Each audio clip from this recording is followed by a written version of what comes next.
bro. Mr. Beast is the guy that he's like the evil version, bro. Mr. Beast has been warned before, bro. This is what the title's called. Mr. Beast is what Max warned us about by Geo.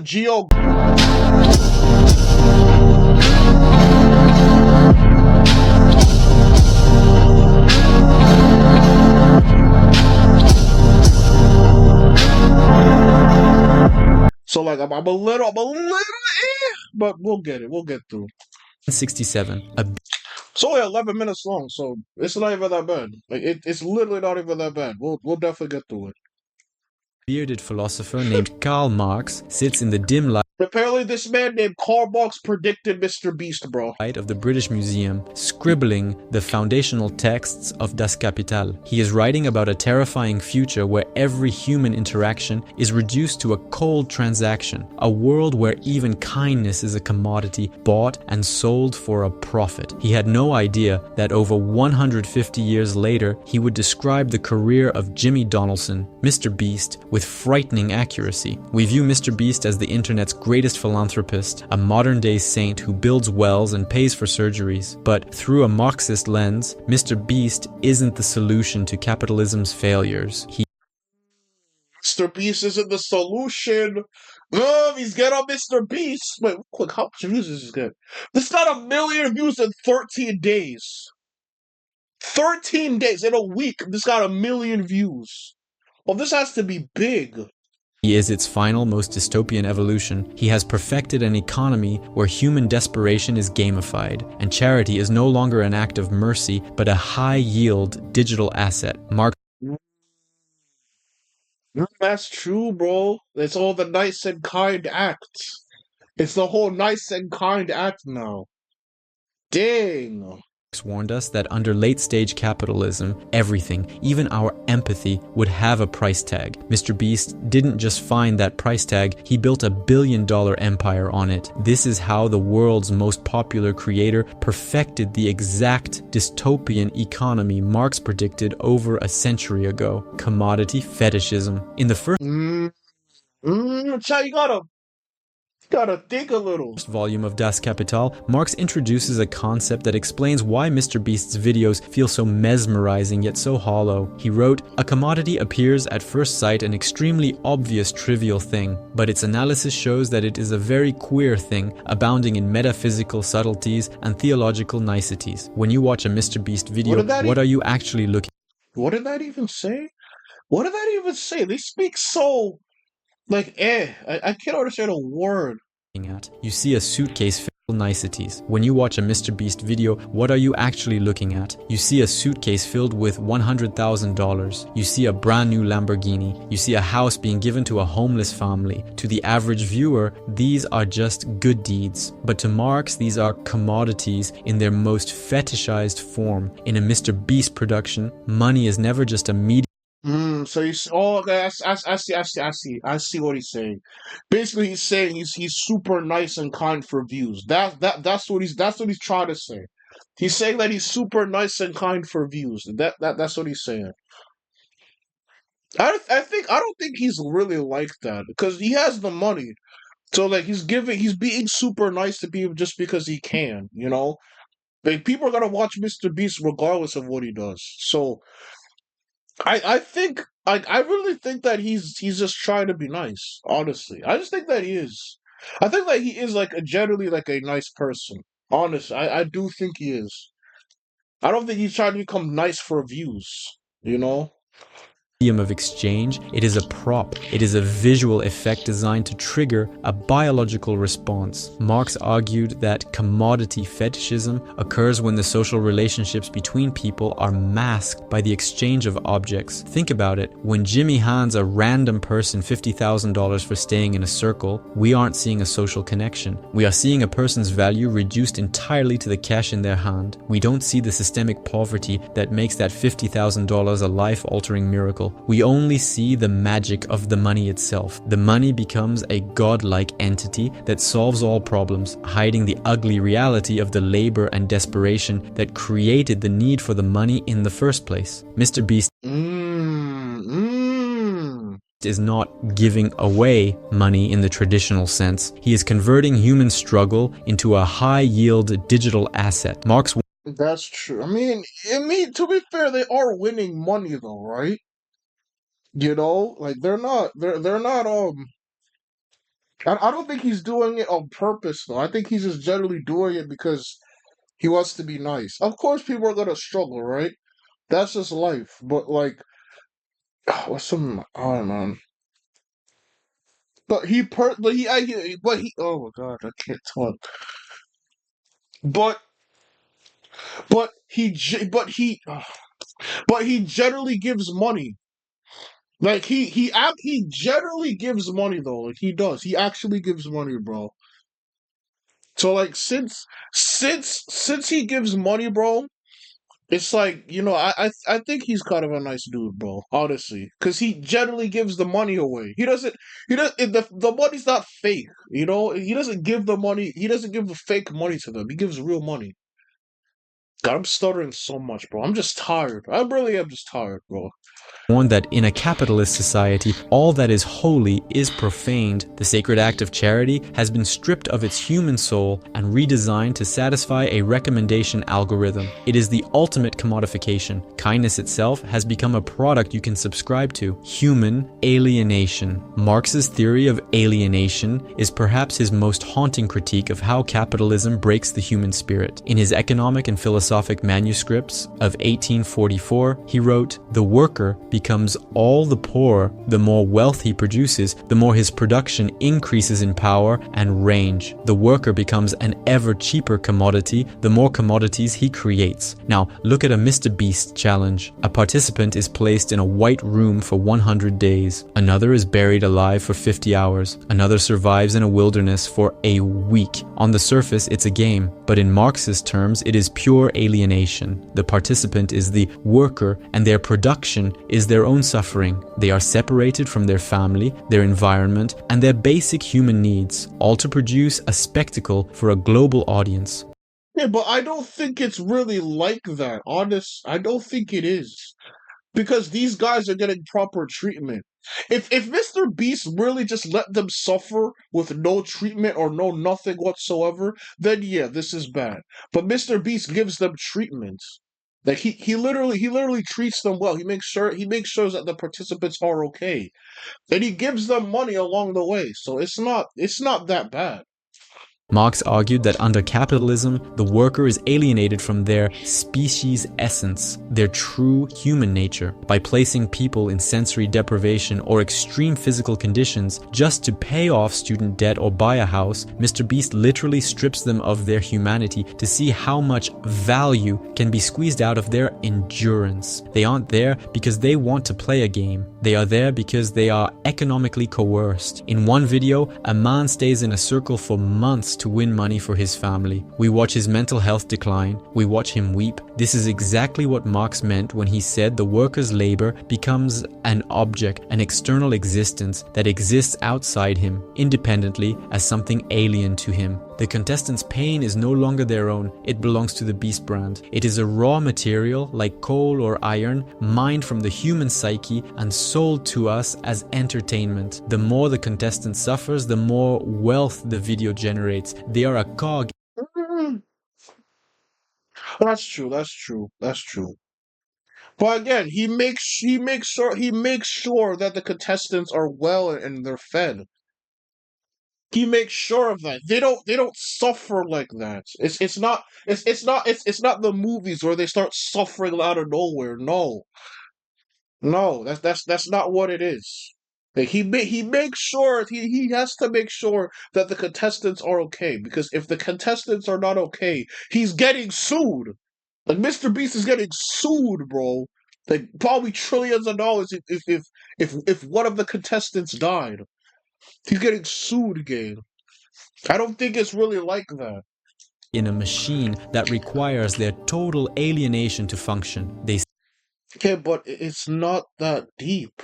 Sell their life activity to obtain the means of subsistence, turning their very existence into a game of survival. Exchange value. To understand the genius and the horror of the MrBeast model, we have to look at how he treats human life as a balance sheet. Marx famously distinguished between use value and exchange value. In value, price and profit, he noted, as exchange values, all commodities are merely definite quantities of congealed labor time. Take the video where MrBeast pays for 1,000 people to have cataract surgery. The use value of that act is immense. 1,000 people can now see. It is a genuine good, but in the logic of the channel, the exchange value is what matters. The cost of the surgeries is a variable capital investment. The congealed labor time is the months of planning and editing. The goal, to produce a thumbnail and a title that generates a surplus value of 150 million views. If curing 1,000 people only generated 100 views, the Beast Empire would collapse. The mercy is only viable if it is marketable. This creates a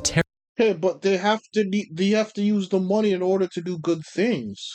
Like, where do you think they get the money from? Honestly, they get the money from doing content. Duh. That's where they get all this money, so they can start funding and start helping out the world. Like, MrBeast is actually doing a good thing here. He's not doing anything evil. Like, he's doing a good thing. He needs money. Just like how I need money, just like how just starting, bro. Just like how I need money, just like how y'all need money, we all need money to live. MrBeast is just doing the same thing. And he's using that money to help people too. At least he's actually doing a video on this.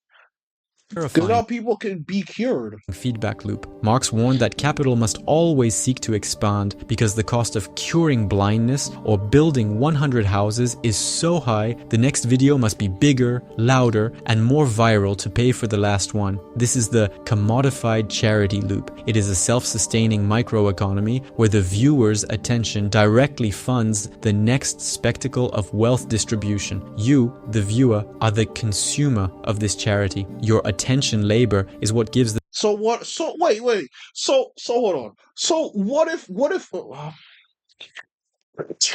So what if we're the consumers? Okay. So what about it? We want to see good stuff. That's cool. MrBeast is not faking any of these stuff. These guys are generally cured of their blindness. He generally helps them. I don't see the issue here. the video. If he films it, he films it. Like, dog, he films it. What he films it, if he films it, he makes money and he gets to help out more people. It's a win-win. Value, which the brand then harvests to buy more good deeds. It turns the audience into passive participants in a digital coliseum. We aren't being inspired to help, we are being conditioned to watch. Marx believed that the That's not true. market eventually turns everything into a quantity. In the MrBeast universe, there is no quality of mercy. There is only the quantity of people helped versus the cost per click. It is a cold, calculated breakdown of the human heart into a spreadsheet. Capital accumulation. Marx's most famous command for the capitalist was accumulate, accumulate. That is Moses and the prophets. He understood that capital is not a thing, but a process. It has to move, it has to grow. If it stops, it dies. Jimmy Donaldson often says in interviews that he has $0 in his bank account because he reinvests every penny back into his videos. Yeah, dog. Yeah, that's common business. You make money and you put it back right into the business. And then after that, the business makes more money, you make more money, and vice versa. It's a cycle. That's every business.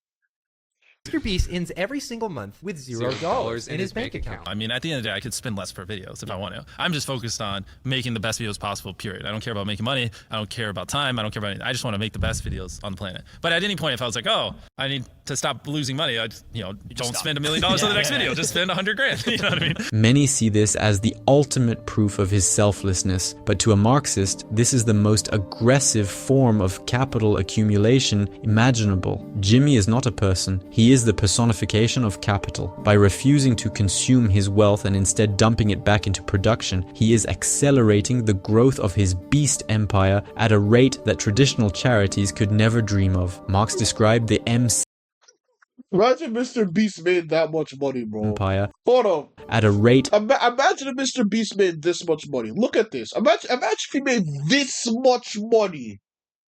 Like, bro. that traditional charities could never dream of. Marx described the MCM cycle. Money is converted into a commodity, which is then sold for more money. MrBeast has perfected the MSM cycle. Money is converted into a spectacle, which is then sold for more money. Because he reinvests 100%, he is able to build a monopoly of attention. He creates a barrier to entry so high that no other creator can compete. This is the microeconomic engine your client asked about.